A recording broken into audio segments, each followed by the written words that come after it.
teman-teman, selamat pagi. Apa kabar semuanya? Semoga selalu sehat ya.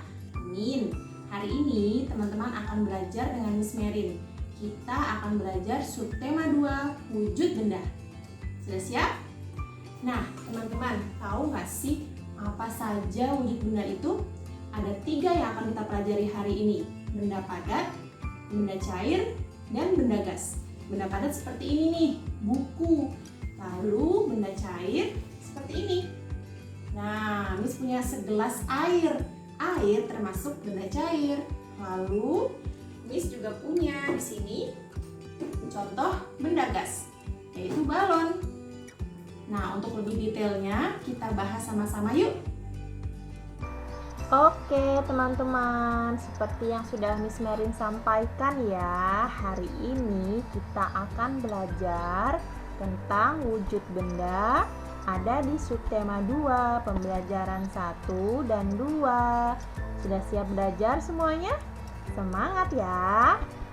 Nah, tujuan pembelajaran kita hari ini adalah memahami wujud benda dan mengelompokkan benda berdasarkan wujudnya. Kita juga akan mengetahui apa itu massa dan volume benda. Selain itu, kita akan melakukan gerakan lemah dan kuat pada kaki. Dan yang terakhir, kita akan menyebutkan contoh sikap tolong-menolong. Siap belajar? Yuk, kita buka materinya. Nah, di sini Miss Merin punya gambar nih. Coba dari gambar ini teman-teman sebutkan benda-benda apa saja dan juga wujudnya. Kita sudah belajar benda padat. Apa saja benda padat yang ada di sini? Oke, very good. Ada kursi, meja, sendok, sepatu, dan masih banyak lagi yang lain. Lalu ada benda cair. Apa saja benda cair yang ada di gambar ini?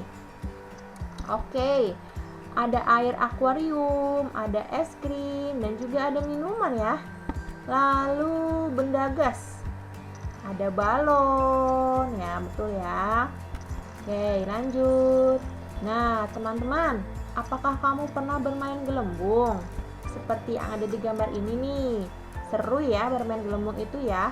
Nah, teman-teman tahu nggak benda apa yang mengisi gelembung-gelembung sabun tersebut? Apa wujud benda itu? Ada yang tahu? Ya, benda yang mengisi gelembung sabun adalah udara. Nah, udara itu adalah termasuk benda gas. Nah, oke ya teman-teman ya. Oke, sekarang kita lanjut. Kita akan belajar tentang sifat-sifat wujud benda. Yang pertama, ada benda padat. Sifatnya, bentuk dan ukuran tidak berubah. Mempunyai berat, dapat dilihat dan dipegang, dan volumenya benda tetap. Lalu ada benda cair.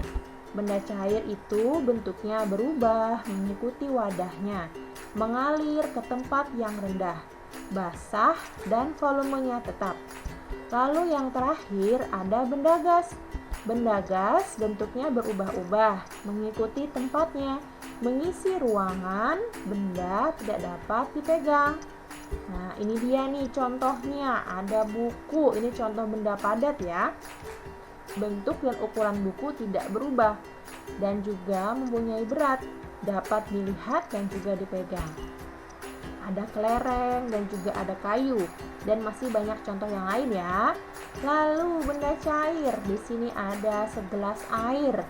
Nah, teman-teman lihat airnya dituang ke gelas, jadi menyerupai gelas. Kalau airnya kita tuang ke dalam mangkok, dia juga akan menyerupai mangkok.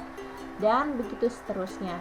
Jadi air itu atau benda cair itu berubah mengikuti wadahnya ya, dan dia mengalir dari tempat yang tinggi ke tempat yang rendah seperti air mancur atau air terjun.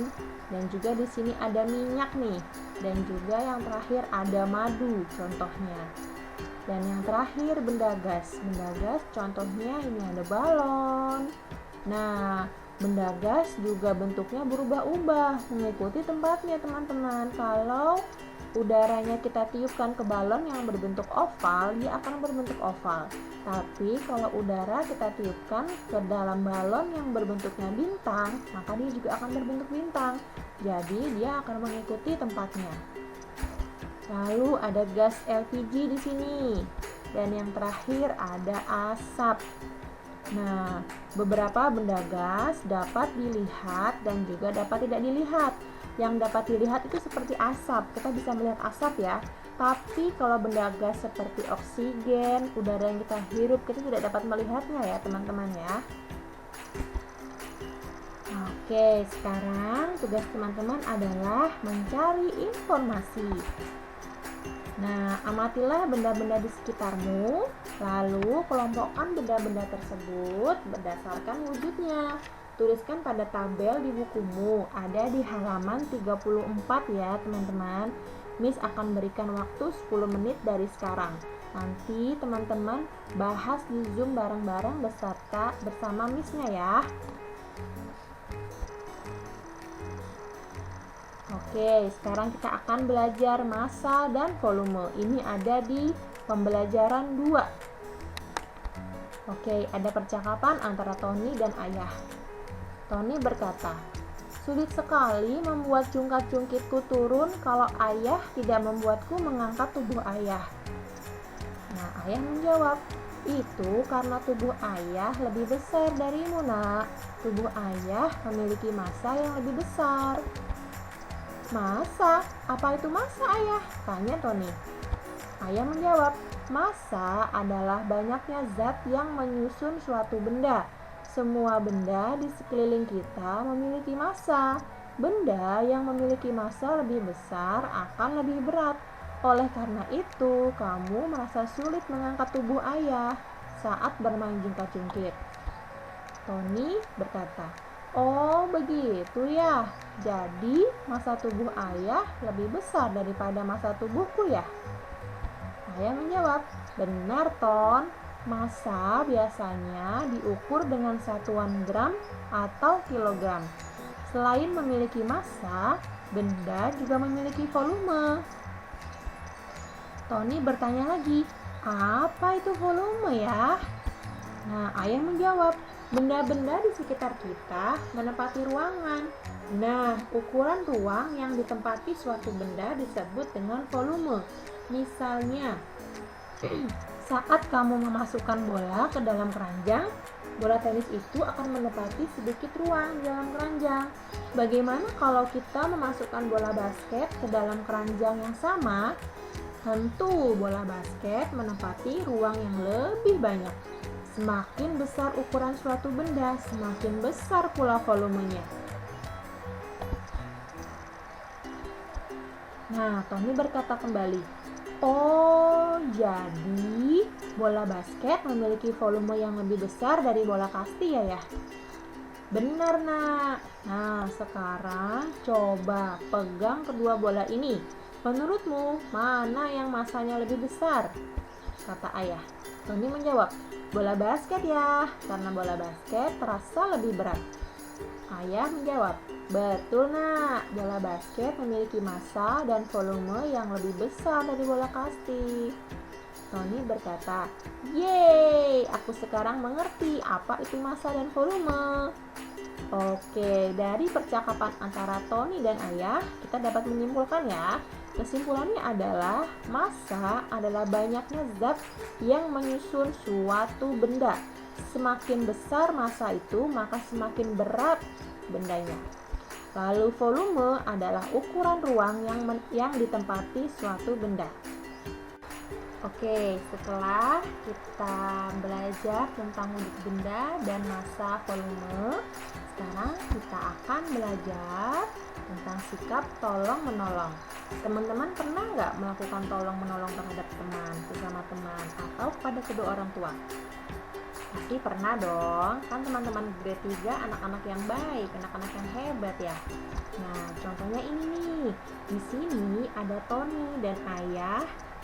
Nah, saat di jalan, Tony melihat anak yang menangis.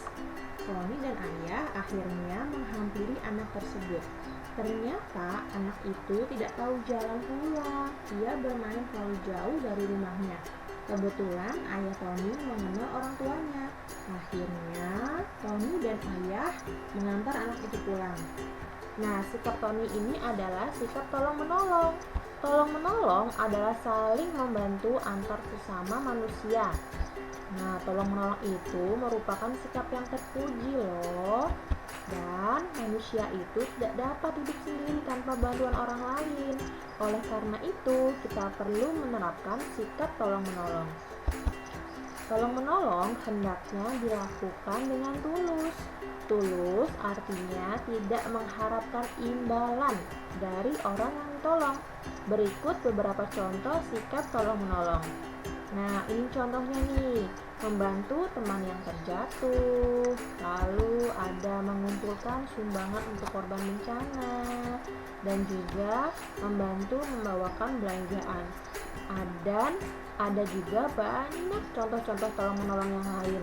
Teman-teman sudah tahu ya, tolong-menolong adalah sikap yang terpuji. Jadi, teman-teman praktekkan di rumah dan di sekolah. Saat orang lain membutuhkan bantuan, harus ditolong ya, dan tidak mengharapkan imbalan. Kita harus tulus, hanya mengharapkan pahala dari Tuhan saja. Manfaatnya itu ada banyak loh. Manfaat tolong-menolong diantaranya adalah meringankan beban orang lain dan mempererat persahabatan, menumbuhkan kerukunan antar sesama manusia, dan pekerjaan sulit terasa lebih mudah. Dan yang terakhir, pekerjaan menjadi cepat selesai. Teman-teman, kalau kita meringankan beban orang lain pasti akan bahagia, akan senang, dan pasti dia akan mendoakan kita, ya kan?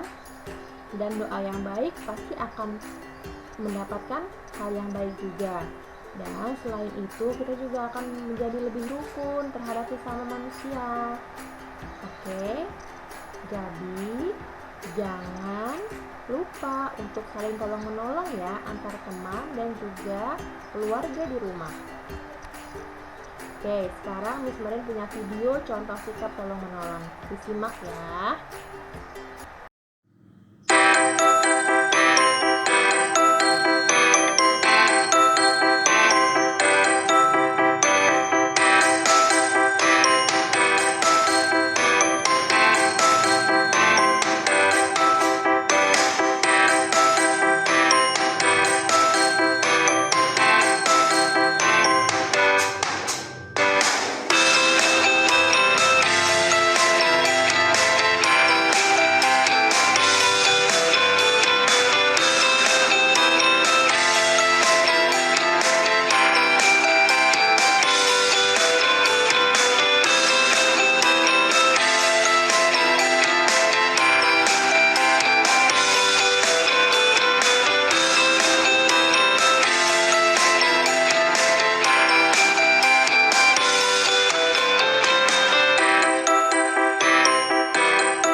Sudah menyimak kan?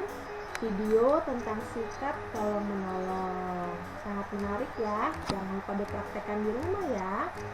Oke, sekarang kita akan belajar tentang gerak tarian kuat dan lemah pada kaki. Teman-teman sudah belajar kan, gerak kaki itu dapat dilakukan dengan tenaga kuat ataupun lemah. Contoh gerakan kaki yaitu berjalan, berjinjit, jalan di tempat, dan juga melompat.